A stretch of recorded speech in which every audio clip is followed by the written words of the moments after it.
चला, सगळ्यांना नमस्कार. माझं नाव निषाद बिरंजन आहे आणि मी एम्स नागपूरचा अंतिम वर्षाचा MBBS विद्यार्थी आहे. आजचा आपलं जे टॉपिक आहे ते आहे थर्मोडायनामिक्स. हे जे थर्मोडायनामिक्स आहे हे आपला 5वं युनिट आहे NCERT केमिस्ट्री मधला. ठीक आहे. आता याच्या अगोदर 4 पार्ट्स ऑलरेडी घेतलेले आहेत. आज आपण याचा 5वा पार्ट घेऊ. ठीक आहे. तर आतापर्यंत आपण काय काय बघितलेलं आहे ते बघू आपण. सगळ्यात पहिल्या सेशन मध्ये आपण काय बघितलेलं होता, जे आपले वेगळे वेगळे टर्म्स राहतात. थर्मोडायनामिक्सच्या चॅप्टर मध्ये आपले टर्म्स राहतात सिस्टम, सराउंडिंग्स. हे जे टर्म्स आहे यांचे अर्थ काय राहिलेला होता. मग क्लोज सिस्टम, ओपन सिस्टम आणि आयसोलेटेड सिस्टम, हे जे 3 प्रकारचे सिस्टम राहतात यांना एक दुसऱ्यांमध्ये डिफरन्शिएट कसं करायचं ते पण आपण बघितलं. त्याच्यानंतर आपण इंटरनल एनर्जी, वर्क आणि हीट, हे जे 3 प्रकारचे मुख्यतः आपले राहतात एनर्जी फॉर्म्स थर्मोडायनामिक्सच्या पूर्ण युनिव्हर्समध्ये, ते आपण त्यांचा अर्थ समजलेला होता की हे काय असते. मग आपण फर्स्ट लॉ ऑफ थर्मोडायनामिक्स बघितलेला, जे पहिला लॉ आहे आपला, त्याचं स्टेटमेंट बघितलं की त्याचं स्टेटमेंट कसं असते आणि मग त्याच्यानंतर त्याला मॅथमॅटिकली पण एक्सप्रेस केला. ठीक आहे. मग ह्याच्यानंतर आपण एनर्जी चेंज कॅल्क्युलेट केले. जे रिॲक्शन्स होतात त्यांच्यामध्ये एनर्जी चेंजेस राहतात, ते आपण कॅल्क्युलेट केले. वर्क आणि हीट कॉन्ट्रीब्युशन जे राहतात केमिकल सिस्टम मध्ये त्याच्याबद्दल. मग आपण काय बघितलं, स्टेट फंक्शन्स. आता स्टेट फंक्शन तुम्हाला माहिती आहे यांचा अर्थ काय राहते. स्टेट फंक्शनचा अर्थ हे राहते की ते फक्त इनिशियल आणि जे फायनल स्टेट राहते कोणत्याही पॅरामीटरचा, त्यांच्यावर डिपेंड करतात. आणि कोणत्या कशा आणलं तुम्ही ते पॅरामीटरला त्या स्टेटवर, त्याच्यावर याचा काहीच फरक नाही राहते. ठीक आहे. हे झालं आपले स्टेट फंक्शन्स. याच्यामध्ये आहे आपला इंटरनल एनर्जी आणि दुसरा आहे आपला हीट एन्थॅल्पी. ठीक आहे. तर हे होते आपले स्टेट फंक्शन्स. मग त्याच्यानंतर आपण कोरिलेट केला. जे 2 प्रकारचे आपले हे राहतात. एक आहे आपलं चेंज इन इंटरनल एनर्जी आणि दुसरं आहे चेंज इन हीट एन्थॅल्पी.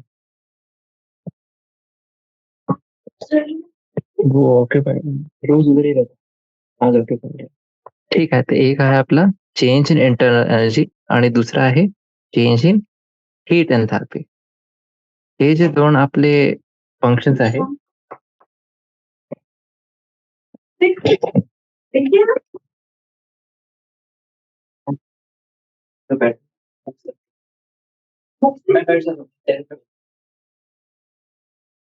एक होता आपला चेंज इन इंटरनल एनर्जी आणि दुसरा होता चेंज इन हीट एन्थॅल्पी. ठीक आहे.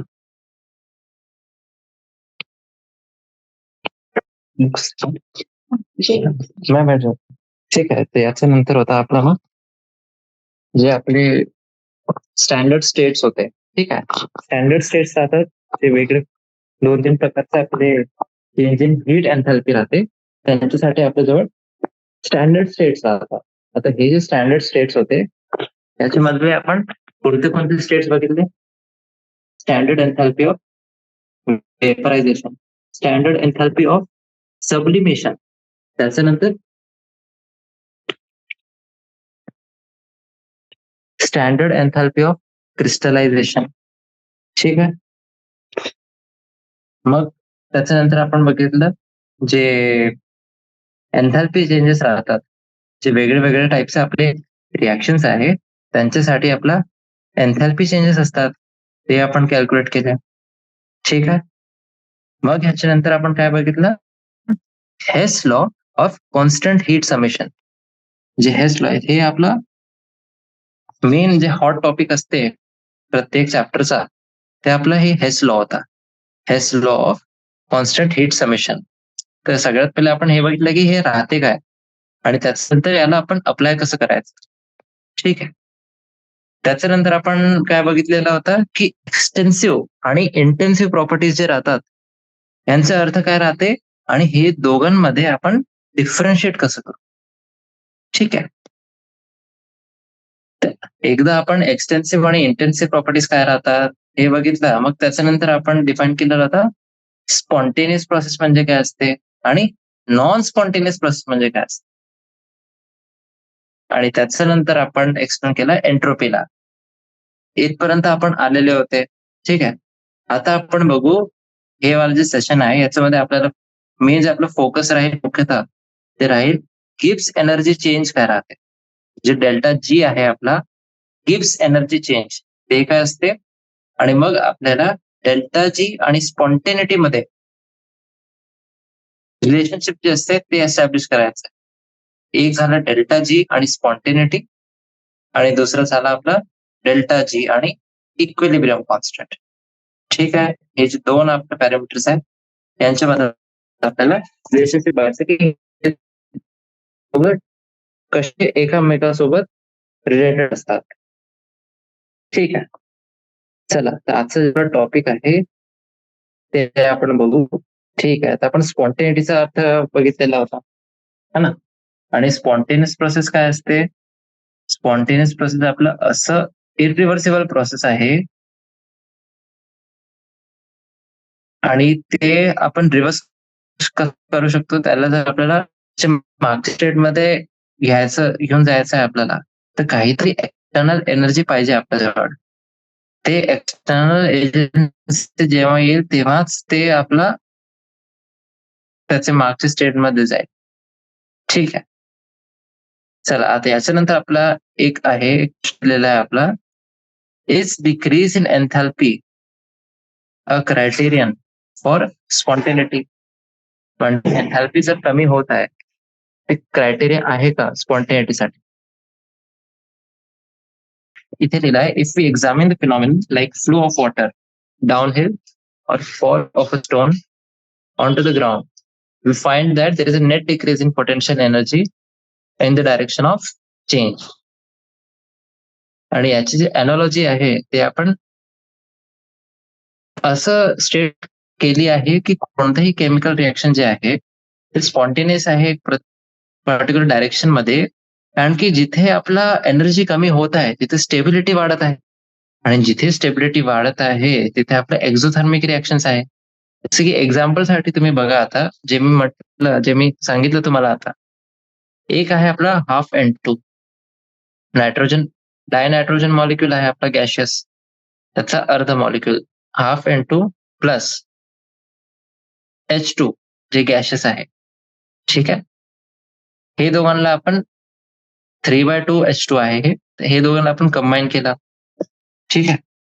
3/2 तर आपल्याला काय भेटलं अमोनिया. आता हे जे अमोनिया गॅस आहे ह्याच्या फॉर्मेशनसाठी जे डेल्टा एच रिएक्शन आहे ते किती आहे आपला -46.1 किलो जूल पर. ठीक आहे. मग half H2 gas plus half Cl2 gas याच्याने आपल्याला काय भेटतं HCl गॅस आणि डेल्टा एच रिएक्शन जे आहे ते किती आहे आपलं -9.32 किलो. तसंच आपला हायड्रोजन कंबाईन होते ऑक्सिजन सोबत त्याच्यासाठी पण आहे आपला जे वॉटरचं फॉर्मेशन आहे H2 लिक्विड त्याचा H2 गॅस कंबाईन होते with half molecule of oxygen आणि आपल्याला काय माहिती H2 लिक्विड. याच्यासाठी आपला डेल्टा एच रिएक्शन आहे ते -285.8 किलो जूल पर मोल. आता हे एन्थॅल्पी मध्ये कमी होत आहे जे जवळ जात आहोत. तर कोणत्याही एक्झोथर्मिक रिएक्शन साठी आपण एक एन्थॅल्पी डायग्राम काढू शकतो आणि हे जे आपलं एन्थॅल्पी डायग्राम आहे याच्यामध्ये जे आपली डिक्रीज इन एन्थॅल्पी आहे ते आपण सांगू शकतो की कशी राहते ते. ठीक आहे. आता म्हणूनच जे पॉस्टुलेट आहे की ड्रायव्हिंग फोर्स कोणत्याही केमिकल रिएक्शन साठी ती कोणती राहते ती राहते डिक्रीज इन एनर्जी जे रिएक्शन मध्ये. आता तसंच आपण जे आपण अमोनियासाठी बघितलेला होता तसंच आपण बघू NO2 साठी. ठीक आहे. हाफ N2 प्लस O2 दोघे गॅस आहे. आपल्याला काय भेटते? NO2 gas. आणि डेल्टा एच रिॲक्शन जे आहे किती आहे आपला? प्लस 33.2 किलो जूल पर मोल. आणि मग दुसरी आपली रिॲक्शन आहे कार्बन जे ग्राफाइट सॉलिड स्टेट मध्ये आहे प्लस 2 सल्फर ॲटम आणि हे लिक्विड मध्ये आहे. आपल्याला काय भेटते? CS2 liquid. आणि याच्यासाठी जे आपलं डेल्टा एच रिॲक्शन आहे ते आहे प्लस 128.5 किलो जूल पर मोल. ठीक आहे.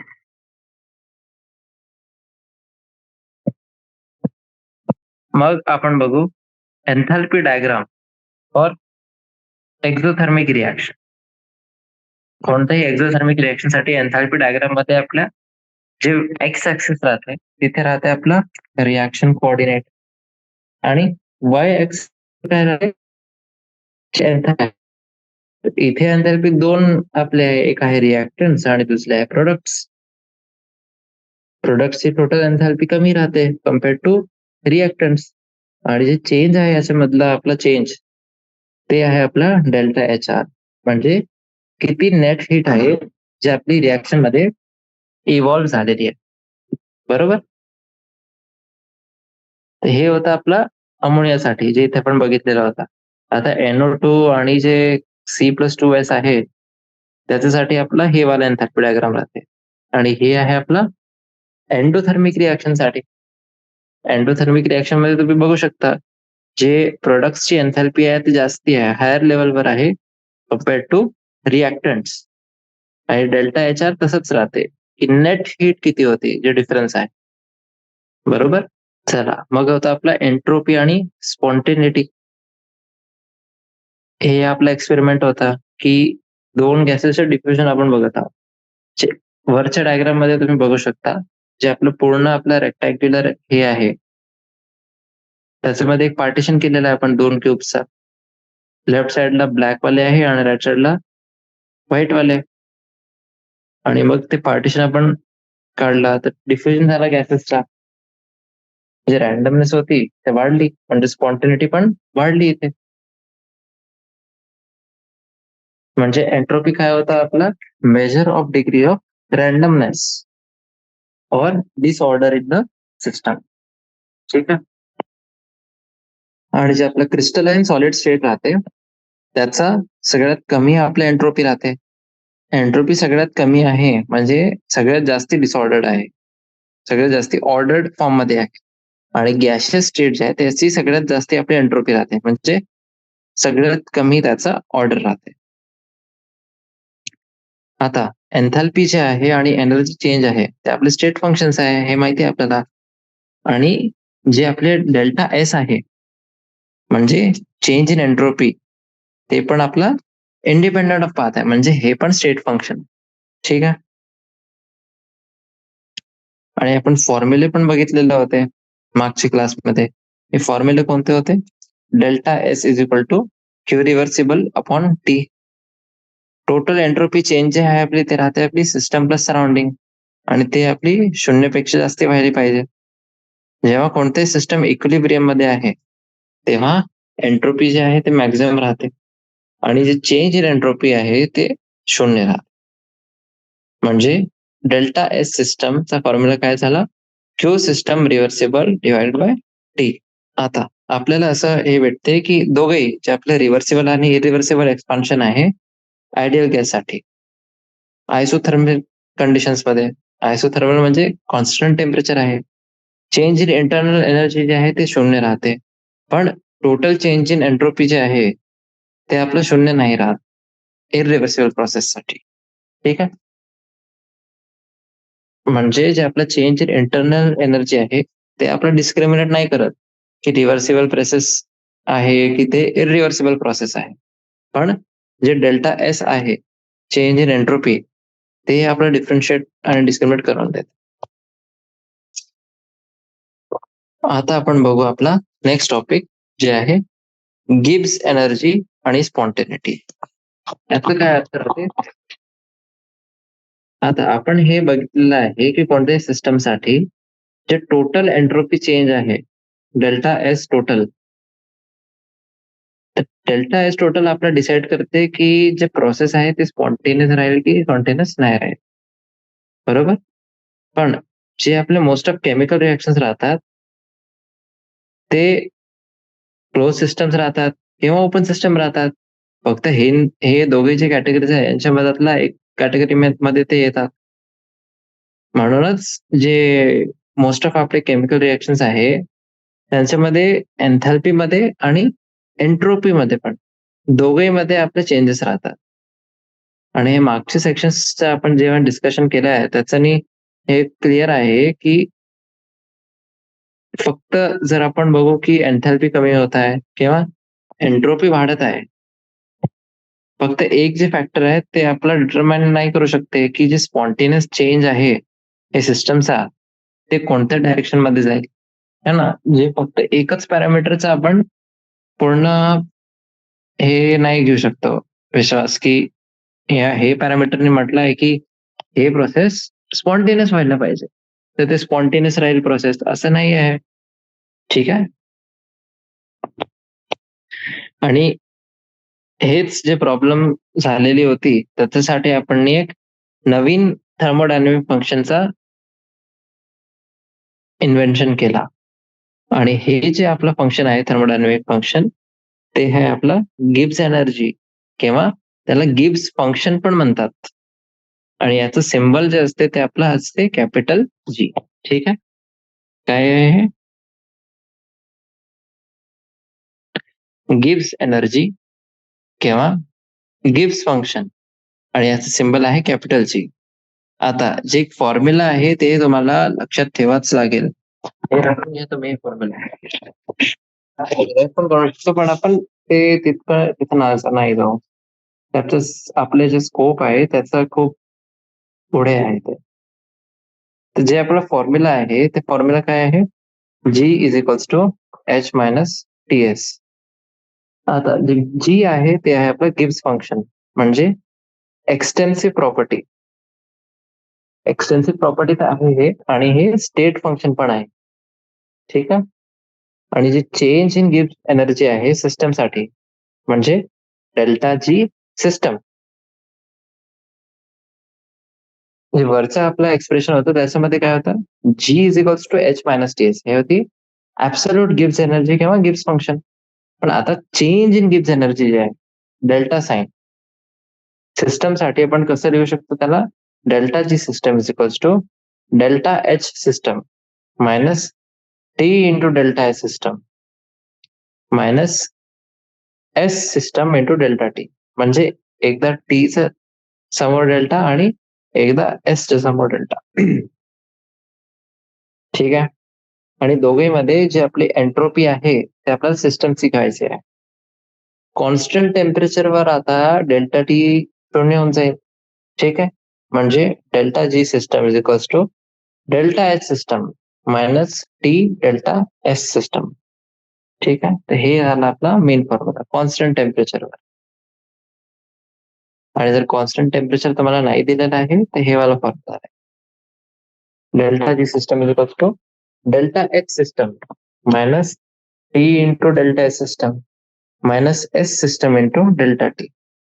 आणि जर तुम्हाला कॉन्स्टंट टेम्परेचर आयसोथर्मल प्रोसेस म्हटलेलं आहे त्यांनी प्रश्नामध्ये, तुम्ही काय लिहू शकता?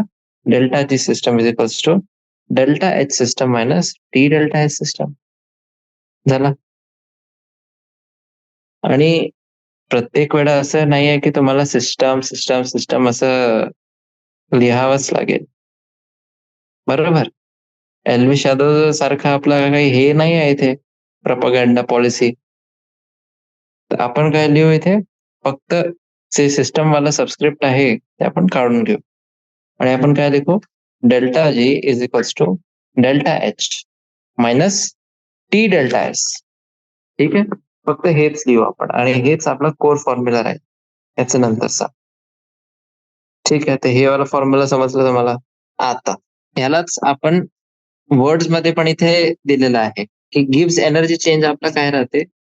एन्थॅल्पी चेंज म्हणजे delta H minus temperature into entropy change. आणि याला आपण गिब्स इक्वेशन म्हणतात. हे वाली जी इक्वेशन आहे त्याचं नाव काय आहे? Gibbs equation. ठीक आहे. आता इथे आपण दोघे जे टर्म्स आहे त्यांना सातमध्ये आपण बघितलं आहे स्पॉन्टिनिटीसाठी. एनर्जी कोणत्या टर्म्स मध्ये आहे? डेल्टा एचच्या टर्म्स मध्ये. आणि एंट्रोपीला पण, जे आपला डेल्टा एसच्या फॉर्म मध्ये आहे, जे आपला एक मेजर ऑफ डिसऑर्डर आहे. डायमेन्शनली जर आपण याला अनालाइज करू तर आपल्याला जे डेल्टा जी आहे त्याचे युनिट्स कोणते भेटतात आपल्याला? एनर्जीचे. कारण की डेल्टा एच आणि टी डेल्टा एस जे आहे ते दोघे एनर्जी टर्म्स आहे. बरोबर. आता आपल्याला हे बघायचं आहे की डेल्टा जी कसं रिलेटेड आहे आपला, की कोणतीही रिॲक्शन ते स्पॉन्टेनियस राहील किंवा नाही राहील, त्याचं डिसिजन कसं आपण घेऊ, फक्त डेल्टा जी ला एक. आता आपल्याला हे माहिती आहे की जे टोटल आपलं एंट्रोपी चेंज राहते ते आपला सिस्टम राहते, सिस्टमच्या एंट्रोपी चेंजचा आणि सराउंडिंगच्या एंट्रोपी चेंजचा. ठीक आहे. आता जर आपला सिस्टम थर्मल इक्विलिब्रियम मध्ये आहे सराउंडिंग सोबत, तेव्हा जे आपलं सराउंडिंगचं टेम्परेचर आहे ते सारखंच राहील कम्पेअर्ड टू सिस्टम. आणि जे आपली एन्थॅल्पी वाढलेली होती सराउंडिंगची, ते आपली इक्वल टू कोणासोबत राहील? जे सिस्टमची एन्थॅल्पी कमी झालेली आहे त्याच्या बरोबर राहील. बरोबर. म्हणूनच जे आपलं एंट्रोपी चेंज आहे सराउंडिंगचा, त्याच्यासाठी इक्वेशन आपण लिहू शकतो. आणि त्याच्यासाठी कोणती इक्वेशन आहे? Delta S surrounding is equal to delta H surrounding divided by T. आणि हे झालं सराउंडिंग साठी. याला जर सिस्टम साठी लिहायचं आहे तर आपण एक नेगेटिव्ह साइन लिहू याच्या समोर. तर डेल्टा एच सराउंडिंगचा फॉर्म्युला काय झाला? Delta H system upon T आणि एक नेगेटिव्ह साइन आहे आपला, हे पूर्ण न्यूमरेटर आणि डिनोमिनेटर समोर. हे झालं आपलं सराउंडिंग साठी. आता जे टोटल एंट्रोपी चेंज आहे त्याचं आपलं काय राहते formula? System plus surrounding. Total entropy चेंजचा फॉर्म्युला काय झाला? डेल्टा एच सिस्टम आणि सराउंडिंगचा आपण आताच कॅल्क्युलेट केला, minus delta H of system by T. जर हे इक्वेशनला आपण रिअरेंज केला तर आपल्याला काय भेटते?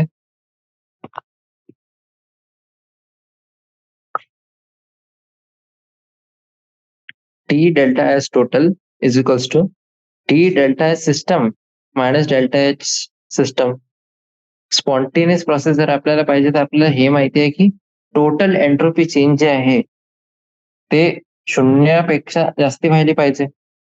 म्हणूनच जे T delta H system minus delta H system जे आहे ते शून्यपेक्षा जास्ती व्हायला पाहिजे.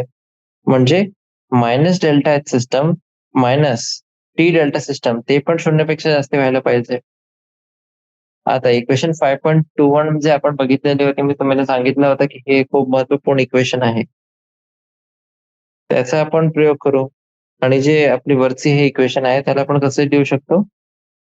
कारण की आपल्याला डेल्टा जीचे फॉर्म्युला माहिती होतं ना, डेल्टा जी काय राहते? Delta H minus T delta S. हे पूर्ण काय झालं? Minus delta G. म्हणजे मायनस डेल्टा जी जे आहे ते आपला शून्यपेक्षा जास्त व्हायला पाहिजे. म्हणजे डेल्टा जी काय आहे आपला? Delta H minus T delta S. ते आपला शून्यपेक्षा कमी व्हायला पाहिजे, कारण की निगेटिव्ह साइन आहे. बरोबर. हे झाला एन्थॅल्पी चेंज सिस्टमसाठी. है ना. कोणतंही रिॲक्शन जे आहे त्यासाठी आपला एन्थॅल्पी चेंज आहे ते काय झालं? Delta H system. आणि तसंच जे टी डेल्टा एच सिस्टम आहे ते ते वाली एनर्जी आहे जे आपला युजफुल वर्क करायसाठी अवेलेबल नाही. ठीक आहे.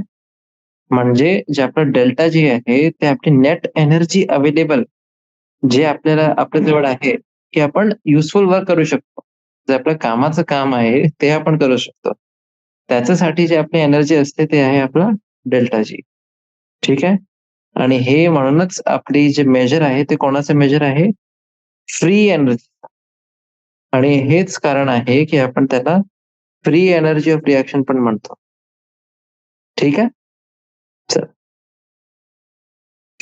तर हे होता आपला कॉन्सेप्ट डेल्टा जी चा आणि जे फ्री एनर्जी असते कोणत्याही रिएक्शन साठी त्यात.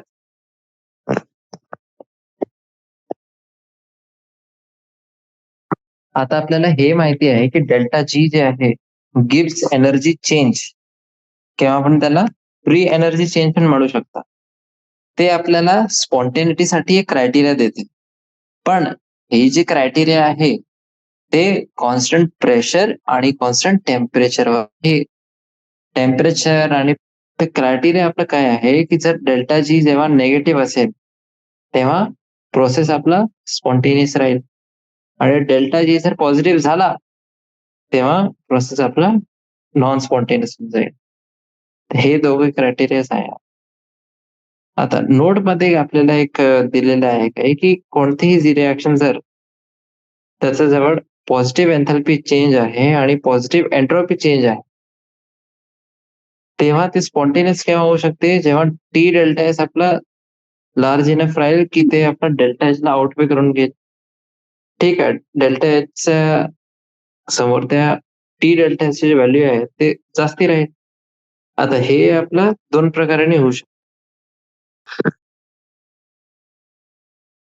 एक आपलं काय आहे की जे पॉझिटिव्ह एन्ट्रोपी चेंज आहे सिस्टमचा ते आपलं कमी होऊ शकते आणि त्या केसमध्ये जे आपलं टेम्परेचर राहील ते जास्ती राहील आणि जे पॉझिटिव्ह एन्ट्रोपी चेंज आहे सिस्टमच्या ते आपलं जास्ती पण राहू शकते आणि हे केसमध्ये जे टेम्परेचर आहे ते आपलं कमी राहील. आणि जे मागचं आपला स्टेटमेंट आहे तेच आपलं एक कारण आहे की रिॲक्शन जे असतात ते आपण जास्ती टेम्परेचरवर का बरं कॅरी आउट करतात.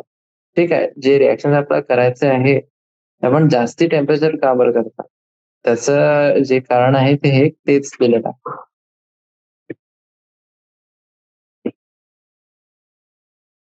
तर हे होतं आपलं डेल्टा जी मध्ये गिव्स फ्री एनर्जी चेंज. आता याच्या नंतर आपण बघू एंट्रोपी आणि सेकंड लॉ ऑफ थर्मोडायनॅमिक्स.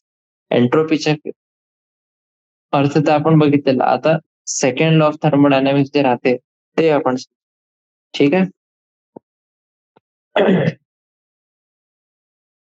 चला, आपल्याला हे माहिती आहे कोणत्याही आयसोलेटेड सिस्टम साठी जे आपली चेंज इन एनर्जी राहते पूर्ण जे नेट टोटल चेंज आहे एनर्जी मध्ये ते आपलं कॉन्स्टंट राहते. म्हणूनच जे आपला इन्क्रीज इन एंट्रोपी आहे ह्या सिस्टम मध्ये ते आपली कोणत्याही स्पॉन्टेनियस चेंज जे आहे त्याचं नॅचरल डायरेक्शन मध्ये आहे तिथेच ते जाईल आणि हे आपलं आहे सेकंड लॉ ऑफ थर्मोडायनॅमिक्स. म्हणजे आता पहिला लॉ जो होता थर्मोडायनॅमिक्सचा त्याच्यासारखंच जे दुसरा आपला लॉ आहे त्याला पण आपण खूप सारे प्रकार जे वेज आहे त्याच्यामध्ये स्टेट करू शकता. आणि जे सेकंड लॉ ऑफ थर्मोडायनॅमिक्स आहे ते आपल्याला काय सांगते की जे आपले स्पॉन्टेनियस एक्झोथर्मिक रिॲक्शन जे आहे ते का बरं इतकी कॉमन आहे. एक्झोथर्मिक रिॲक्शन्स मध्ये जे हीट रिलीज होते बाय द रिॲक्शन ते आपला सराउंडिंगच्या जे डिसऑर्डरनेस आहे त्याला वाढून देते आणि जे ओव्हरऑल आपली एंट्रोपी आहे चेंज पूर्ण रिॲक्शनची जी आपली ओव्हरऑल एंट्रोपी चेंज आहे फक्त सिस्टमची नाही फक्त सराउंडिंगची नाही जे ओव्हरऑल आपली आहे एंट्रोपी चेंज ते पॉझिटिव्ह होऊन जाते. आणि ते पॉझिटिव्ह झाली म्हणजे पॉझिटिव्हचा अर्थ काय आहे तर हे जेव्हा पॉझिटिव्ह झाली त्याचा अर्थ काय असते की आपली जी रिॲक्शन आहे ते पण आपली स्पॉन्टेनियस आहे. ठीक आहे. हे होतं की एंट्रोपी चेंज आणि सेकंड लॉ ऑफ थर्मोडायनॅमिक्स. म्हणजे दुसरा लॉ आपला काय होता की चेंज इन एनर्जी जे आहे आयसोलेटेड सिस्टम साठी ते आपली कॉन्स्टंट राहते आणि जे इन्क्रीज इन एंट्रोपी होत आहे ह्या सिस्टम्स मध्ये ते जे आपली नॅचरल डायरेक्शन आहे स्पॉन्टेनियस चेंजची त्याला आपण थांबू पण नाही शकता ते डायरेक्शन मध्ये होते. आणि हेच आपलं होतं सेकंड ऑफ थर्मोडायनॅमिक्स. आणि तिसरा आपला आता बघू ऍब्सोल्यूट एंट्रोपी आणि थर्ड ऑफ थर्मोडायनॅमिक्स जे आहे जे आपला तिसरा लॉ आहे थर्मोडायनॅमिक्सचा ते आपण बघू. आणि याचा कम्पॅरिझन साठी काय आहे ऍब्सोल्यूट एंट्रोपीचा कॉन्सेप्ट आहे. ठीक आहे. आता कोणतेही सबस्टन्स जे आपले मॉलिक्युल्स राहतात ते एक सरळ लाईन मध्ये पण जाऊ शकतात, कोणत्याही डायरेक्शन मध्ये. ते आपला टॉप जे आपला लट्टूत आपण म्हणतात त्यासारखं फिरून पण जाऊ शकतात. आणि जे बॉन्ड्स आहे आपल्या मॉलिक्युल्स मध्ये ते स्ट्रेच होतात आणि कम्प्रेस होतात. आता हे जे आपले मॉलिक्युल्सचे आपण मोशन्स बघितले, हे जे जे काही आपण बघितले स्ट्रेट लाईन वाले, स्पिन लाईक अ टॉप, आणि जे स्ट्रेच आणि कम्प्रेस होतात त्याला आपण काय म्हणतात? ट्रान्सलेशनल, रोटेशनल आणि व्हायब्रेशनल मोशन. आता जेव्हा सिस्टमचं टेम्परेचर वाढते तेव्हा हे जे मोशन्स आहे ते जास्ती विग्रस होऊन जातात आणि एंट्रोपी पण वाढते हे सिस्टमची. आणि दुसऱ्या प्रमाणे आपण काय बघू, जेव्हा हे टेम्परेचर कमी होते तेव्हा एंट्रोपी पण कमी होते. ठीक आहे. आणि याच्यासाठी आता आपल्याला बघायचं आहे की जे आपला तिसरा लॉ आहे थर्मोडायनेमिक्सचा त्याचं स्टेटमेंट काय आहे. जे एंट्रोपी आहे कोणतेही प्युअर क्रिस्टलाइन सबस्टान्सची ते आपली शून्य जवळ येते, जसं जसं आपण टेम्परेचर जे आहे ते पण ऍब्सोल्यूट झिरो जवळ येईल. ठीक आहे. तर हेच आहे आपला थर्मोडायनामिक्स लॉ, थर्ड लॉ. याच्यामध्ये एंट्रोपीचं रिलेशन केलेलं आहे त्यांनी टेम्परेचर सोबत. टेम्परेचर जर झिरो जवळ येत आहे तेव्हा एंट्रोपी पण आपला झिरो जवळ येईल. ठीक आहे. आता हे कशाला आहे का, कारण की कोणत्याही क्रिस्टल मध्ये ऍब्सोल्यूट झिरो, जेव्हा त्याचं टेम्परेचर ऍब्सोल्यूट झिरोवर आहे तेव्हा त्या सिस्टम मध्ये परफेक्ट ऑर्डर. ठीक आहे. आणि हे जे आपण स्टेटमेंट दिलेली आहे ते फक्त प्युअर क्रिस्टलाइन सॉलिड साठी ऍप्लिकेबल आहे. कारण की जेव्हा आपण ते थेअरी आपण हे प्रपोज केलेली होती आणि प्रॅक्टिकल एव्हिडन्स घेतला आपण एक्सपेरिमेंट मध्ये, त्याच्यामध्ये काय बघितलं आपण की जे सोल्युशनची एंट्रोपी राहतात आणि सुपर कोल्ड लिक्विडची पण एंट्रोपी जे आहे ते शून्य नाही आहे, झिरो केलं.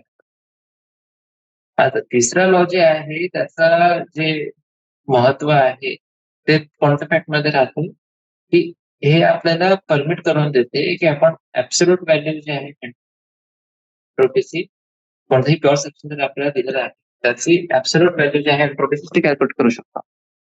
जर आपल्याला फक्त थर्मल डेटा दिलेला आहे त्याच्याने पण आपण कॅल्क्युलेट करू शकतो.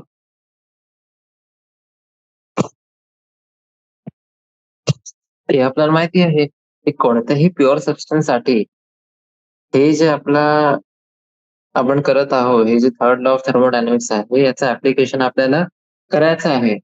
कोणत्याही प्युअर सबस्टन्स साठी हे आपण कसं करू शकतो, जे क्यू रिव्हर्सिबल अपॉन टी होता आपला एंट्रोपी चेंज, त्याला आपण त्याचा सम घेऊ म्हणजे ऍड करू त्याला, आणि इन्क्रीमेंट कसं करायचं त्याचं 0 केल्विन ते 298 केल्विन वर. ठीक आहे. 0 ते 298 केल्विन. आणि स्टँडर्ड एंट्रोपीज जे आहे ते आपण त्यांचा प्रयोग करू शकता जर आपल्याला स्टँडर्ड एंट्रोपी चेंज काढायचा आहे by Hess law of constant heat summation. आता नेक्स्ट आपल्याला हे बघायचं आहे की गिब्स एनर्जी चेंज आणि इक्विलिब्रियम हे जे दोन कॉन्सेप्ट आहे आपले हे एकमेकांसोबत कसे रिलेटेड आहे. ठीक आहे. एक आहे आपलं गिब्स एनर्जी चेंज आणि दुसरा आहे आपलं, ठीक आहे. आता जे काही आपण आतापर्यंत बघितलेलं आहे त्याच्यामुळे आपण हे असं म्हणू शकतो की जर आपल्याला फ्री एनर्जी चेंज कोणतीही केमिकल रिएक्शन आहे त्याचं जे फ्री एनर्जी चेंज आहे, फ्री एनर्जी चेंज म्हणजे गिव्स एनर्जी, त्याचं आपल्याला साइन माहिती आहे आणि मॅग्नेट्यूड पण माहिती आहे. तर हे दोघेही आपल्याला माहिती आहे तेव्हा आपण ते रिॲक्शन स्पॉन्टेनियस राहील किंवा नाही राहील ते सांगू शकतो. आणि जे युजफुल वर्क आहे जे आपण त्या रिॲक्शन मध्ये करू शकतो किंवा त्याचा मधून एक्स्ट्रॅक्ट करू शकतो ते पण आपण प्रेडिक्ट करू शकतो जर आपल्याला साइन आणि मॅग्नेट्यूड हे दोघेही माहिती आहे. ठीक आहे. आणि आतापर्यंत आपण काय घेतलेले आहोत, जे आपले फ्री एनर्जी चेंजेस होते ते आपण इरिव्हर्सिबल रिएक्शन मध्ये घेतलेलं.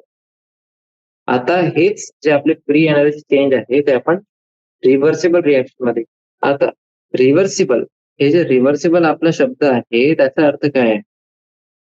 स्ट्रिक्ट थर्मोडायनामिक सेन्स मध्ये हे जे रिव्हर्सिबल आहे त्याचा अर्थ असा राहते की एक आपला स्पेशल वे असते की आपण कोणताही प्रोसेस असं कॅरी आउट करू की जे सिस्टम आहे ते प्रत्येक वेळा आपलं परफेक्ट इक्विलिब्रियम मध्ये आहे सराउंडिंग सोबत.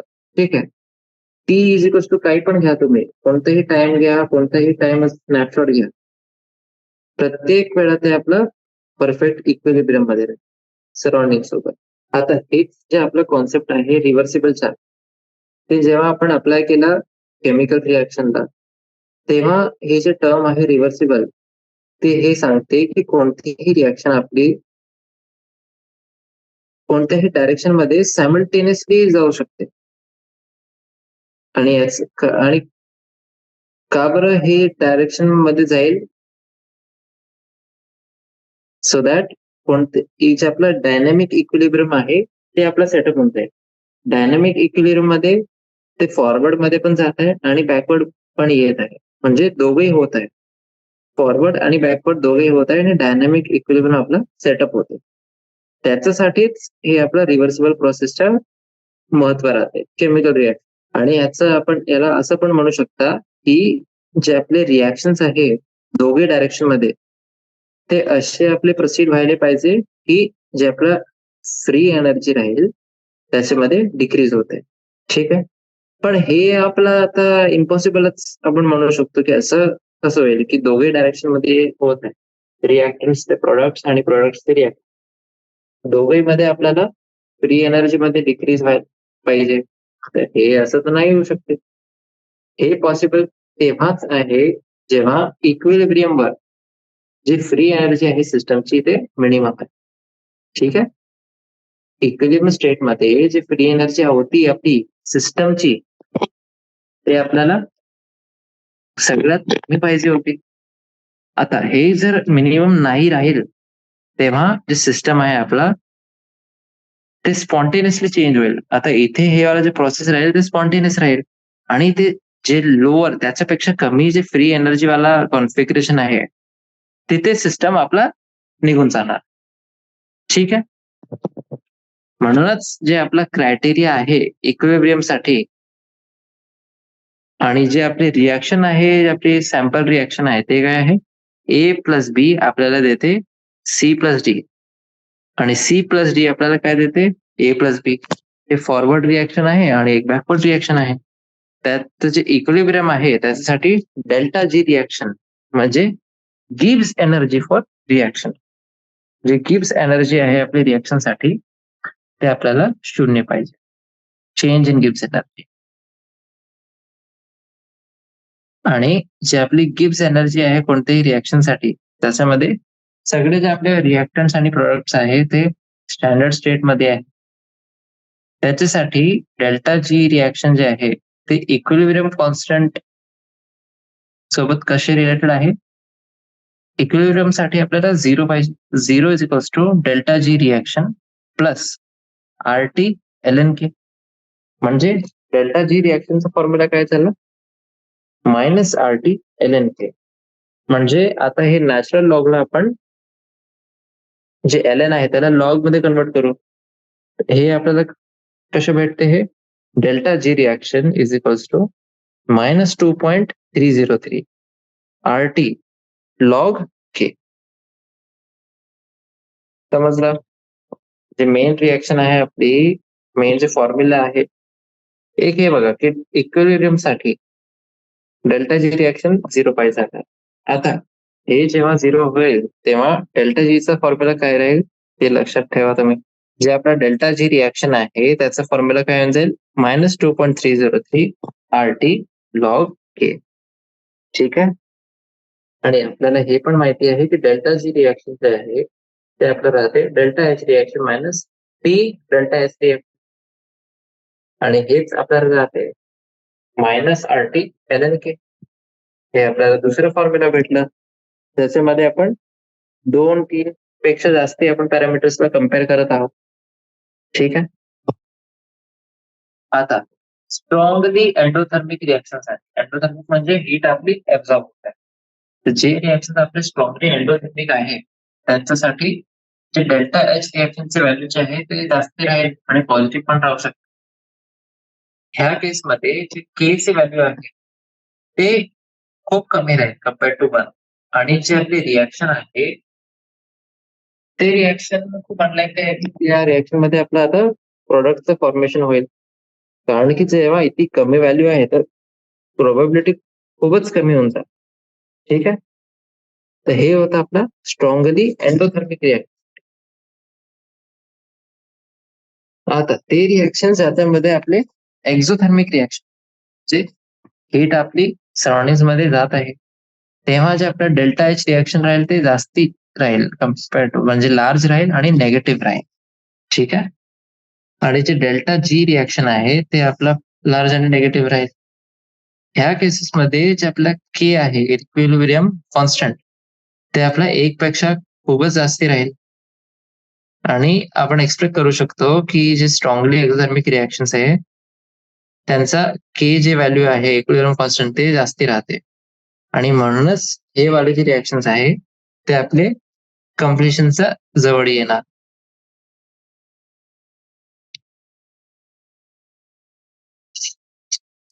ठीक आहे. तर जे हे आपण बघितलं की एंडोथर्मिक आणि एक्झोथर्मिक रिएक्शन साठी. आता याच्यानंतर डेल्टा जी रिएक्शन जे असते गिव्स एनर्जी चेंज रिएक्शन साठी, ते आपला एंट्रोपी चेंज जे आहे रिएक्शनची त्याच्यावर पण डिपेंड करते. ठीक आहे. म्हणजे जर आपण एंट्रोपी जे आहे रिएक्शनची त्याचे चेंजेस घेतले, त्याला पण अकाउंट मध्ये घेतला, त्याची व्हॅल्यू आहे के ची किंवा जे एक्सटेंट आहे केमिकल रिएक्शनचा ते पण आपला अफेक्ट होईल. आणि हे कोणत्या पॅरामीटरवर डिपेंड करते की डेल्टा एस रिएक्शन जे आहे ते आपलं पॉझिटिव्ह आहे की नेगेटिव्ह. ठीक आहे. जे आपला डेल्टा एस होतं एंट्रोपी चेंज होतं रिएक्शनचा ते आपलं पॉझिटिव्ह आहे किंवा नेगेटिव्ह आहे. आता जे आपली इक्वेशन आहे 5.24 त्याचा आपण प्रयोग करू. त्याचा प्रयोग केल्यानंतर आपल्याला काय भेटते, हे टेबल आहे 5.4 याच्यामध्ये बघा. याच्यामध्ये आपल्याला काय दिलेलं आहे, effect of temperature on spontaneity of reaction. ठीक आहे. तर जे डेल्टा एच आपला इथे साइन बघा, जे आपला पहिला केस आहे त्याच्यामध्ये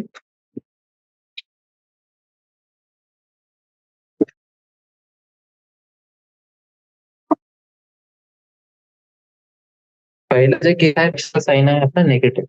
डेल्टा एस जे आहे रिएक्शन एंट्रोपी ते आपली पॉझिटिव्ह आहे आणि जे डेल्टा ची रिएक्शन आहे ते पण नेगेटिव्ह आहे. याचा ऑप्शन काय राहील, जे आपला रिएक्शन आहे डेल्टा जी निगेटिव्ह झाला, डेल्टा एस पॉझिटिव्ह झाला, अजून काहीच नाही पाहिजे आपल्याला. कोणतंही रिएक्शन पॉझिटिव्ह व्हायला आपल्याला हे दोघं कंडिशन फुलफिल व्हायला पाहिजे. ठीक आहे. हे होतं पहिला केस. आता दुसरा केस बघा तुम्ही. दुसऱ्या केसमध्ये डेल्टा एच रिएक्शन नेगेटिव्हच आहे, पण जे डेल्टा एस आहे रिएक्शनचा ते आपला नेगेटिव्ह आहे. वरच्या केसमध्ये ते पॉझिटिव्ह होता, आता इथे नेगेटिव्ह आहे. आणि डेल्टा जी रिएक्शन जे आहे त्याची व्हॅल्यू पण निगेटिव्ह आहे. ठीक आहे. तर फक्त डेल्टा एस रिएक्शन जी आहे त्याची व्हॅल्यू आपण बदललेली आहे आणि हे लो टेम्परेचरवर आहे. ठीक आहे. तर याचं डिस्क्रिप्शन काय होईल, जे आपली हे वाली रिएक्शन आहे जिथे डेल्टा एस आपलं निगेटिव्ह आहे, इथे हे रिएक्शन स्पॉन्टेनियस राहील पण फक्त लो टेम्परेचरवर. ठीक आहे.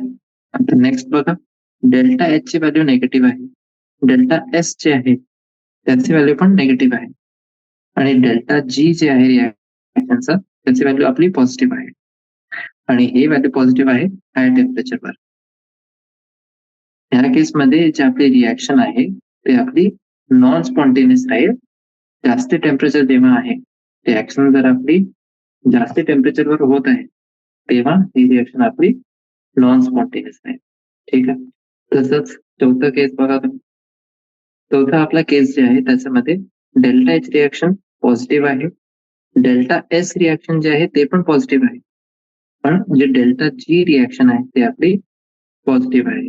आणि हे पॉझिटिव्ह आहे लो टेम्परेचर, म्हणजे तिघही आपले क्वांटिटीज पॉझिटिव्ह आहे आणि हे कमी टेम्परेचरवर. तर हे केसमध्ये पण जे आपली रिएक्शन आहे ते नॉन स्पॉन्टेनियस आहे, पण कमी टेम्परेचरवर. पाचवा केस बघा. पाचवा केसमध्ये काय दिलेलं आहे, डेल्टा एच रिएक्शन पॉझिटिव्ह आहे, डेल्टा एस रिएक्शन पण पॉझिटिव्ह आहे आणि जे डेल्टा जी रिएक्शन आहे ते निगेटिव्ह आहे. आणि हे आपलं चेंज आहे हाय टेम्परेचरवर. तर हे आता हाय टेम्परेचरवर आहे तर रिएक्शन स्पॉन्टेनियस राहील, पण कोणत्या कंडिशनमध्ये, तेव्हा टेम्परेचर हाय असेल तेव्हाच राहील. ठीक आहे. आणि सहावा केस बघा. सहावा केस आपला इंटरेस्टिंग आहे. डेल्टा एच रिएक्शन आपलं पॉझिटिव्ह आहे, डेल्टा एस रिएक्शन निगेटिव्ह आहे आणि डेल्टा जी रिएक्शन जे आहे ते पण आपलं पॉझिटिव्ह आहे. आणि हे कोणतेही टेम्परेचर आपला घ्या तुम्ही, हे वाले जे रिएक्शन आहे ते कोणतेही टेम्परेचर जर तुम्ही घ्याल, हे सगळे जे टेम्परेचर्स आहेत त्यांचं वरती आपला नॉन स्पॉन्टेनियस राहणार. ठीक आहे. आणि हे जे आपण लो टेम्परेचर आणि हाय टेम्परेचर हे दोघे जे आपण टर्म्स सांगितले होते ते आपले रिलेटिव्ह टर्म्स राहतात. कोणत्याही पर्टिक्युलर रिएक्शनसाठी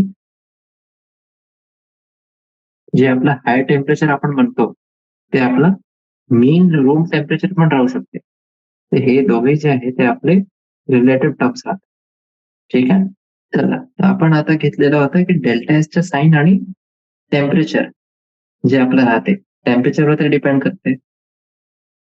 तर डेल्टा जी जे आहे ते हे आपलं पॉसिबल आहे की आपण एक डेल्टा जीचं एस्टिमेट घेऊ शकतो जेव्हा आपण डेल्टा एच आणि डेल्टा एसचा मेजरमेंट केलेला आहे. आणि त्याच्यानंतर आपण काय करू, जे के आहे के म्हणजे इक्विलिब्रियम कॉन्स्टंट. इक्विलिब्रियम कॉन्स्टंटला आपण कॅल्क्युलेट करू कोणत्याही टेम्परेचरवर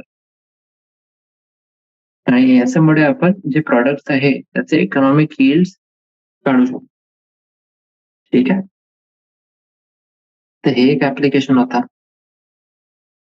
दुसरं आपलं ऍप्लिकेशन कोणतं आहे, जर के ला आपण मेजर केलेलं आहे डायरेक्टली लॅबोरेटरीमध्ये, इक्विलिब्रियम कॉन्स्टंटला लॅबोरेटरीमध्ये डायरेक्टली मेजर केलेलं आहे, त्याची व्हॅल्यू राहते डेल्टा जी ची कोणत्याही दुसऱ्या टेम्परेचरवर, ते पण आपण कॅल्क्युलेट करू शकतो. ठीक आहे. आणि ही जी व्हॅल्यू आपल्याला कॅल्क्युलेट करायची आहे जे आपण इक्वेशन 5.24 चे बघितलेली होती त्याचा प्रयोग करू शकतो आपण आणि त्याच्याने आपण कॅल्क्युलेट करू शकतो. आता इथे 3 प्रॉब्लेम्स दिलेले आहेत. हे आपला आजचा शेवटचा पार्ट आहे आजच्या सेशनचा. ठीक आहे. आणि याच्या नंतर आपला चॅप्टर जे आहे ते संपून जाईल आणि याच्या नंतरच्या सेशन मध्ये आपण याचे जे एक्सरसाइज आहे ते घेऊ. ठीक आहे. चला, हे 3 प्रॉब्लेम्स बघू आता. सगळ्यात पहिले आपण बघू प्रॉब्लेम 5.12. हे काय म्हणते, calculate delta G reaction for conversion of oxygen to ozone 3/2O2 gas ते कन्वर्ट होत आहे O3 गॅस मध्ये आणि कोणत्या टेम्परेचरवर, 298 केल्विन. जर केपी ह्या कन्वर्जन साठी 2.47 इंटू 10⁻⁻29 हे आपल्याला दिलेलं आहे. ठीक आहे.